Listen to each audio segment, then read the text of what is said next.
welcome to another episode of the Lone Recruiter Podcast. I'm your host, Brett Clemenson. You've joined the $1 Million Mindset Series, which we're going to run from January to Feb this year, and we're going to finish with a live national in-person tour of Australia. So we're going to bring together a number of $1 million plus billers to the stage so that you can soak up their habits, their mindsets, their attitudes, and hopefully apply it to your own desk. And you can join us in Perth, Sydney, Brisbane, Melbourne, or Adelaide. So go to the website now and check out where you can pick up tickets. They are almost sold out, so get in now. If you join the mailing list, you do get a juicy little discount as well, so get on that way. Today, we have Matt Cossens in the room. Matt, welcome. Thanks for having me. Now, you're here because you are going to be one of the guests on the tour. You're going to join us in Melbourne, I believe, which is going to be freaking awesome. I cannot wait. Can't wait. For everyone at home, you may recognise this face, and if you're listening, you're not going to be able to see it, but Matt Cossens has achieved quite a lot in his history, so that's why I'm excited to have him on. And I'll give you a quick snapshot here. He's currently the Chief Growth Officer at Recruiter. You are the founder, director of MC Squared, so that's your recruitment performance coaching. So you've coached a whole bunch of recruiters as well at the high level. The previous roles you've held is managing director of Oric. I think you guys scaled and exited that business quite successfully. And personally, you've got 15 plus years of recruitment billing at $1 million or more. The highlight reel for you that actually stood out to me is probably the least of all that stuff, and it's the Wim Hof. You are a Wim Hof practitioner. I love this. Let's start there. How? Why? Awesome. What? Yeah, so it's a rabbit hole I kind of fell down in. I had some breathing issues, actually post-COVID, believe it or not. And that took me on a journey into reading James Nestor's book, Breathe, and then that took me into Wim Hof. And a year later, I don't do anything in halves. I tend to go full out in anything I play at. And I went, let's go and get certified. So I joined 15, 20 other people for the inaugural kind of Wim Hof session in Australia to get certified in the practice. I've been doing it for years, absolutely love it. And it's that 5 to 15 minutes a day that is just my quiet space. So whether that's sitting in the ice bath, whether that's the breathwork itself, that's my quiet place. So I think it really drives my performance and drives the performance of quite a few people I coach, believe it or not. It's funny, when you sit on the outside of what you would call a pseudoscience, it's easy to scoff at it, right? But I'm a convert myself. I've not gone as far as got the the teaching certificate from Wim Hof himself. But I've got an ice bath at home. I talk about it all the time.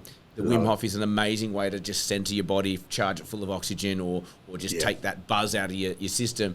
But look, it's actually a great insight as to how you think, right? As high performance, coach or recruiter, our job can just absolutely hijack our nervous system, right? Yeah. And so you would agree that it's an amazing way to just bring you back to earth.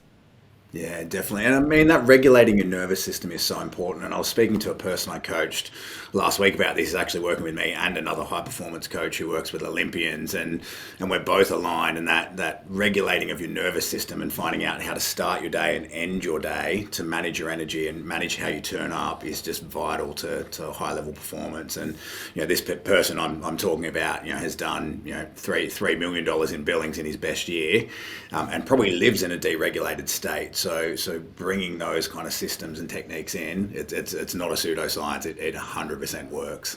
Have you ever deregulated somebody and their performance has gone down? No, because most people spend too much time in fight or flight, right? Particularly in sales, because we're always in that chasing the next deal, chasing the next win, dealing with a loss. So having that locked in is really a game changer. Everything from a client meeting to closing a deal, the more you're kind of locked in, the more likely you are to respond and not react. And it's when people react that they do the wrong things. I love that.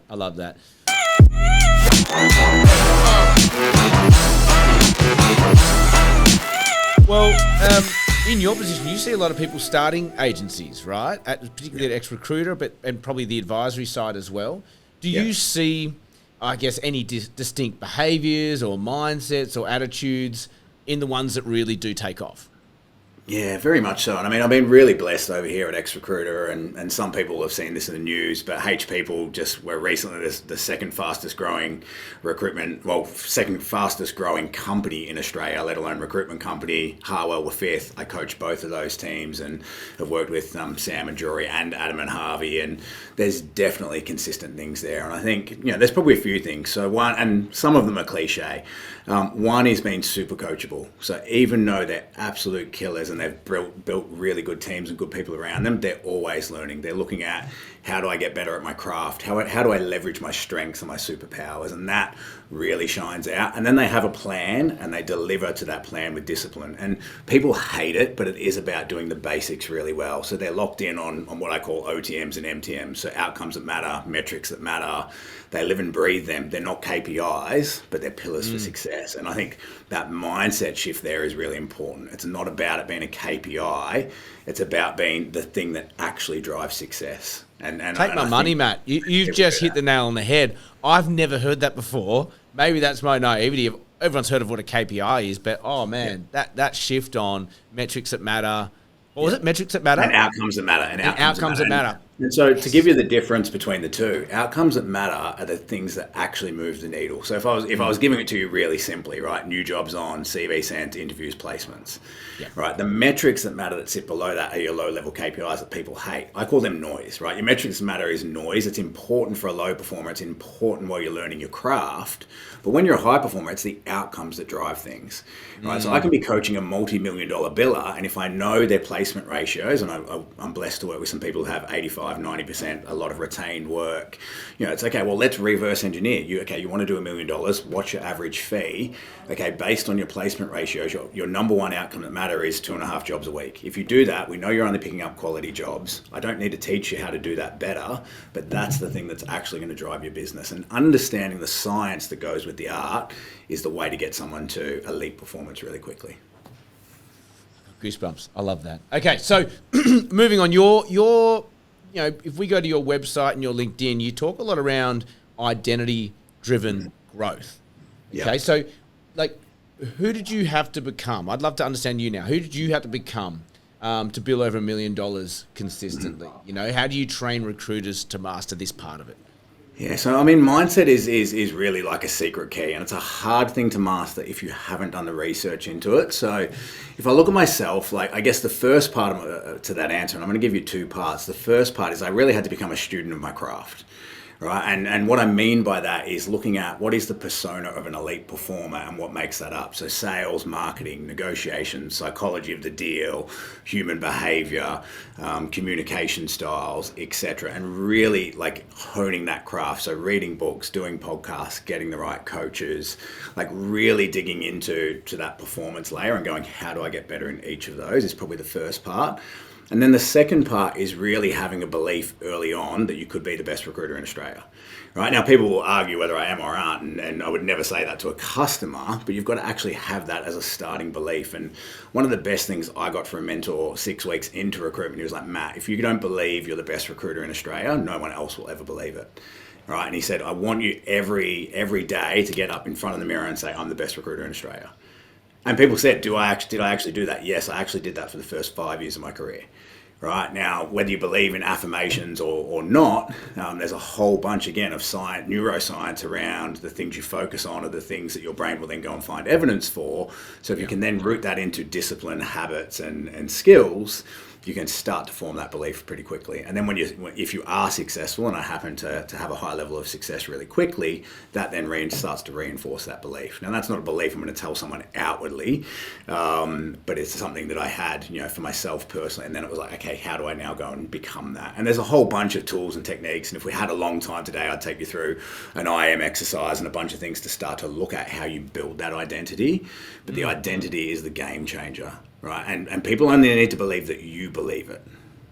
100%. I've heard something similar, same logic, similar sort of sentiment, which is that whole be 100% sold, be 100% sold on what you're doing, and that's rooted in what you're suggesting. I'm curious now, how many recruiters have you got out there in the country or in the world, sitting in front of the mirror every day saying, "I'm the best recruiter in the world"? Because I want to know who actually is.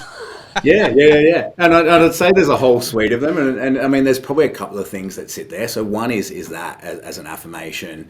The other thing I coach people around a lot is around having Doorframe triggers. So again, this is to regulate your state or get you into the right state. So if I walked into my office, which I did today, the word or phrase I have in my head is, "This is where I'm successful." When I come into the boardroom, which is where I'm sitting now for this meeting, present and prepared. So you'll never catch me not present and prepared.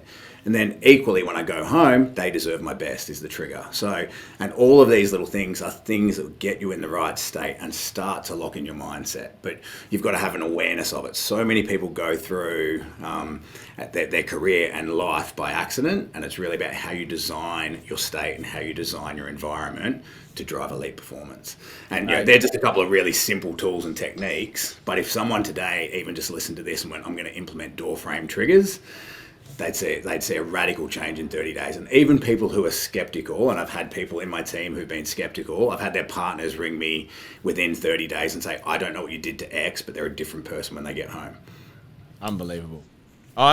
This is one of the most powerful podcasts I've had the privilege of hosting. Matt, you've given me so much golden juice, and I know this is just the tip of the iceberg because we're going to go a lot deeper when we go face-to-face in Melbourne, late February. The exact day is not in front of me, but I know it's the last week of February in 2026. So we're going to leave it there because I need people to come and see the rest of this show live with us. Matt, been an absolute privilege, mate. Thank you for jumping on. Thank you. Appreciate you having me on, and really looking forward to next year. Yeah, awesome. Now, everyone listening at home, thank you so much. That's all we have time for. As always, like, share, subscribe. Helps us grow. As always, have an amazing day, and may all your deals come true.